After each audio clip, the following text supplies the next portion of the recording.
Well, all eyes are on New Hampshire. Folks there, get ready to vote in the nation's first primary. Joining me now, Congressman Marsha Blackburn. I'm so happy, first of all, to have you in studio. Good to be here. You and I talked earlier, and I found it fascinating that what you were telling me, what you're hearing from voters, because you spent a lot of time pressing the flesh and talking to folks. And what is it that you're hearing that maybe we don't know in the media, we're not articulating enough? Well, this is definitely the year of the outsider, and people hope that they realize this is the year of constituents lecturing elected officials, and they're looking to be sure that they are heard and that there is an action taken, that there is a deliverable. They are sick of this. And as we discussed earlier, I had a constituent that stood up in a town hall meeting, and he said, "Hey, Marsha, the deal is people are tired of being broke."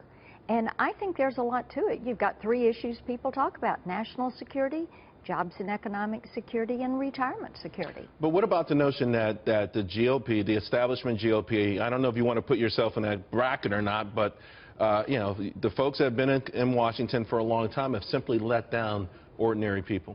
Well, that is why they're standing up and lecturing elected officials. And some of us have been in Washington for a while, but we've kind of been the outsider and trying to change the way the system works. So you're saying there's some validity to that then? Yes, absolutely there is. Because people feel as if we're not getting things done. If you don't have a budget and you don't appropriate the money, and the Congress doesn't have their Article I power and the power of the purse, then you're ceding that authority to the administration. And when you do, look at what's happened with $19 trillion worth of debt. People are saying, get this fixed. Get it fixed now. But even with that, even when the GOP has the House and the Senate, it still feels like things are bogged down. You've got bills that you've been trying to get through that sound to me to be amazing, common sense stuff in the right direction. And even then, with the power structure the way it is on both sides of the aisle, it's still tough to get things done.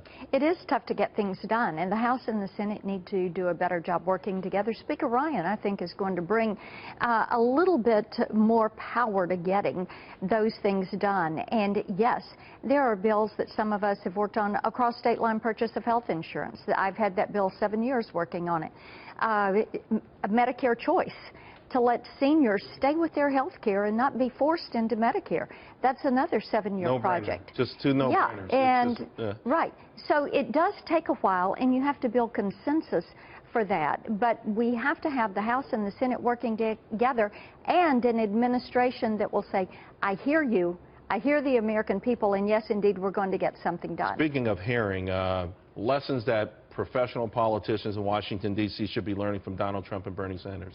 They need to be learning right away that results matter, not necessarily experience, but results, and being able to give results. Show what you can do, and then don't talk about yesterday. Talk about tomorrow and where you're going to take the country, and let people understand that you stand on appropriate experience, but don't lead with that. You're very excited about this Trump candidacy, aren't you? Trump, Cruz, Rubio, outsiders. I think it's an outsider year. I think it's good for the country. So do I. Thanks a lot. Yeah, appreciate it. You're one of my favorites. I'm glad you made it in.